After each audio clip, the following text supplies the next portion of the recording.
അതായത് ഞാനൊരു സ്ഥാനാർത്ഥിയൊന്നുമല്ല. സ്റ്റാറുകളൊക്കെ ഉണ്ട് ഇവിടെ. ഞാൻ സ്റ്റാറൊന്നുമല്ല. ഞാനിവിടുത്തെ സാധാരണക്കാരനായിട്ടുള്ള ഒരു തൊഴിലാളി കുടുംബത്തിൽ നിന്ന് വന്നിട്ടുള്ള ഒരു സാധാരണക്കാരനായിട്ടുള്ള ഒരാളാണ്. 3 തവണ MLA ആയിട്ടുണ്ട്, മന്ത്രി ആയിട്ടെന്നൊക്കെ ശരിയാണെങ്കിലും ഞാനിവിടുത്തെ സാധാരണക്കാരുടെ കൂടെയുള്ള ഒരു ആളാണ്. എന്നെ നിങ്ങൾ സ്റ്റാറൊന്നും ആക്കണ്ട. നമ്മൾ സ്റ്റാർ എന്ന് പറഞ്ഞ ഇലക്ഷനിൽ സ്റ്റാർ എന്ന് പറഞ്ഞാൽ അത് ജനങ്ങളാണ് സ്റ്റാർ. ആയിക്കോട്ടെ, ഞാൻ സൂപ്പർ സ്റ്റാറൊന്നുമല്ല. ഇവിടുത്തെ ഏത് സ്റ്റാറാണെങ്കിലും ജനങ്ങളാണ് സ്റ്റാർ എന്ന് എപ്പോഴും നമ്മൾ മനസ്സിലാക്കിക്കൊള്ളണം. അതായത് നമ്മള് സ്റ്റാറാന്ന് പറഞ്ഞിട്ട് കാര്യമൊന്നുമില്ല. ഇപ്പോ ആരാണ് ജയിക്കാൻ തീരുമാനിക്കുന്നത്? നമ്മളാണോ? ജനങ്ങളല്ലേ. അപ്പോ യഥാർത്ഥത്തിലുള്ള സ്റ്റാറുകൾ എന്ന് പറഞ്ഞാൽ സൂപ്പർ സ്റ്റാറുകളൊക്കെ ഇവിടുത്തെ ജനറൽ പബ്ലിക്കാണ്. അപ്പോൾ അത് നമ്മൾ ആദ്യം മനസ്സിലാക്കിക്കൊള്ളണം. നമ്മളിപ്പോൾ സ്റ്റാറെല്ലാം ഉണ്ടാവുന്നതൊക്കെ ജനങ്ങൾ സ്റ്റാറാവുമ്പോഴാണ് നമ്മൾ സ്റ്റാറെല്ലാം തീരുമാനിക്കുന്നത്. അപ്പം അതുകൊണ്ട് എനിക്കതിനകത്ത് വേറെ സ്റ്റാറാന്നുള്ള നിലയ്ക്കുള്ളൊരു പരിവേഷത്തിൻ്റെ താല്പര്യം എനിക്കില്ല.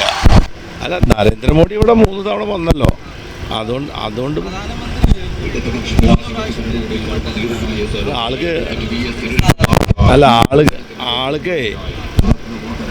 ആൾക്ക് ആവശ്യമുള്ളപ്പോഴാണല്ലോ അവിടെ വരുന്നത്.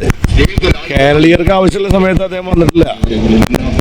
അതായത് 2018 പ്രളയം ഉണ്ടായിട്ടും 2019 പ്രളയത്തിലും ലക്ഷക്കണക്കിന് കോടിയുടെ നഷ്ടം ഉണ്ടാവുകയും 100 കണക്കിന് ആൾക്കാർ മരണപ്പെട്ടു പോയി, 10,000-കണക്കിന് വീടുകൾ നശിച്ചുപോയി, 45 കോടിയുടെ കൃഷി നശിച്ചുപോയി. ആ സമയത്തൊന്നും കാണാത്ത പ്രധാനമന്ത്രി കേരളത്തിലെ ജനങ്ങൾ ആഗ്രഹിച്ചിരുന്നു പ്രധാനമന്ത്രിയോട് വന്നാൽ ഞങ്ങളെന്ന് പറഞ്ഞൊരു കാര്യം ഇതൊരു ദേശീയ ദുരന്തമായി പ്രഖ്യാപിക്കണമെന്നും കൂടെ പറഞ്ഞു. പക്ഷെ അത് പ്രഖ്യാപിച്ചില്ല. ഞങ്ങൾ ദുരന്തം ഞങ്ങൾ തന്നെ നേരിടേണ്ടി വന്നു. അപ്പോൾ അന്ന് ഞങ്ങൾ വിദേശ രാജ്യങ്ങളിൽ മലയാളികളിൽ നിന്നും പണം പിരിക്കാൻ വേണ്ടി അനുമതി ചോദിച്ചപ്പോൾ അതുപോലും ഞങ്ങൾക്ക് തരാത്ത പ്രധാനമന്ത്രിയാണ് ഇപ്പോഴത്തെ പ്രധാനമന്ത്രി. അപ്പോൾ അദ്ദേഹത്തിന് ആവശ്യം വരുമ്പോൾ ഇവിടെ വരുന്നു എന്നുള്ളത് കൃത്യമായ രാഷ്ട്രീയമാണെന്നുള്ളത് എല്ലാവർക്കും അറിയാം. പിന്നെ നരേന്ദ്രമോദിക്ക് വടക്കേ ഇന്ത്യയിലുള്ള ഒരു സ്റ്റാർ വാല്യൊന്നും കേരളത്തിൽ ഉണ്ടോ എന്നുള്ളത് സംശയമുള്ള കാര്യമാണ്. കാരണം അദ്ദേഹത്തിന് ഇന്നലത്തെ പ്രസംഗം തന്നെ അദ്ദേഹത്തിന് ഇൻ്റഗ്രിറ്റിയെ ചോദ്യം ചെയ്യുന്ന പ്രസംഗമാണ്. അദ്ദേഹത്തെ പറ്റി നമ്മളൊക്കെ പറയുന്ന കാര്യങ്ങൾ അത് വസ്തുതയാണെന്ന് ബോധ്യപ്പെട്ട പ്രസംഗമാണ് അദ്ദേഹം നടത്തിയത്. അദ്ദേഹത്തിന് ചേരും അതൊക്കെ, പക്ഷെ അദ്ദേഹം ഇരിക്കുന്ന സ്ഥാനത്തിന് ചേരുമെന്നുള്ള അദ്ദേഹം ചിന്തിക്കേണ്ടതാണ്. നരേന്ദ്രമോദി പറയുന്നതുകൊണ്ട് കുഴപ്പമൊന്നുമില്ല, കാരണം അദ്ദേഹം അങ്ങനെ പറഞ്ഞു കൊടുക്കുന്ന ആളാണല്ലോ. പക്ഷെ അദ്ദേഹം ഇരിക്കുന്ന സ്ഥാനത്തിന് യോജിക്കുമെന്നുള്ളതാണ് പ്രശ്നം. അപ്പം അതുകൊണ്ട് നരേന്ദ്രമോദിയുടെ കാര്യത്തിൽ ജനങ്ങൾക്കൊരു അസസ്മെൻ്റ് ഉണ്ട്. അദ്ദേഹം ഏത് ലെവലിലാണ് സംസാരിക്കുക എന്നുള്ളത്. ആ ലെവലാണ് അദ്ദേഹം ഇവിടെ കാണിച്ചത്. ഒരു കൺഫ്യൂഷൻ ഇവിടുത്തെ ആളുകൾക്ക് അറിയാലോ. ഒന്നാം UPA ഗവൺമെൻറ്റിൻ്റെ കാലത്ത് UDF LDF തമ്മിൽ പരസ്പരം മത്സരിച്ചല്ലോ. പക്ഷേ കേന്ദ്രത്തിലൊരു ഗവൺമെൻറ് ഉണ്ടാക്കുമ്പോൾ ഒരുമിച്ച് ഗവൺമെൻറ് ഉണ്ടാക്കിയിരുന്നു. 2ാം UPA ഗവൺമെൻറ്റിൻ്റെ കാലത്താണ് അന്ന് പിന്തുണ പിൻവലിക്കേണ്ടായത്.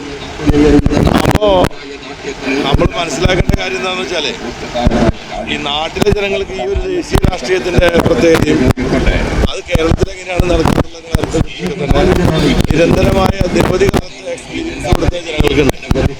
അതുകൊണ്ട് ഇന്ത്യ മുന്നണി എന്ന് പറയുന്നൊരു മുന്നണിയല്ല, അതൊരു പ്ലാറ്റ്ഫോമാണ്. അപ്പോൾ ആ പ്ലാറ്റ്ഫോം ഇനിയും ഉണ്ടല്ലോ. ആ പ്ലാറ്റ്ഫോമിലിരിക്കുന്ന ഇപ്പോൾ മമതാ ബാനർജിയും മുന്നണിയിലുള്ളവർ തമ്മിൽ മത്സരിക്കുന്നില്ലേ, അതൊക്കെ ഇന്ത്യയുടെ വൈവിധ്യങ്ങളുടെ ഒരു പ്രത്യേകതയാണ്. അതൊക്കെ കൂടി ചേർന്നാണ് ഇന്ത്യ മുന്നണി എന്ന് പറയുന്നത്. അപ്പോൾ അത് ഇവിടെ ഇപ്പോൾ UDF LDF തമ്മിൽ മത്സരിച്ചാലും ഇന്ത്യ മുന്നണിക്ക് ഒരു കുഴപ്പമുണ്ടാവില്ല, അത് ജനങ്ങൾക്കറിയാം.